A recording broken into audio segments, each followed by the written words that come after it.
大家好，歡迎嚟到廣東話教室，廣東話輕鬆學。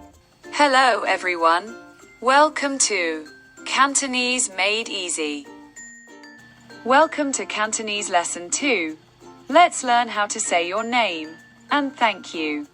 To say, my name is Mary, you say, 我叫 Mary， 我叫 Mary， 我叫 Mary， 我叫 Mary。 To ask someone's name, say, 你叫乜嘢名啊？你叫乜嘢名啊？你叫乜嘢名啊？你叫乜嘢名啊？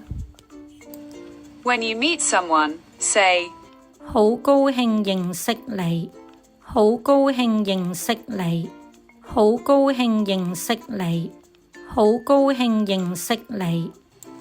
To thank someone for help or service, say, 唔該，唔該，唔該，唔該。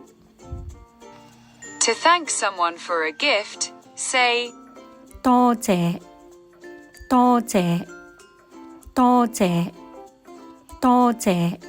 Try using these in real life. Practice makes perfect. See you again.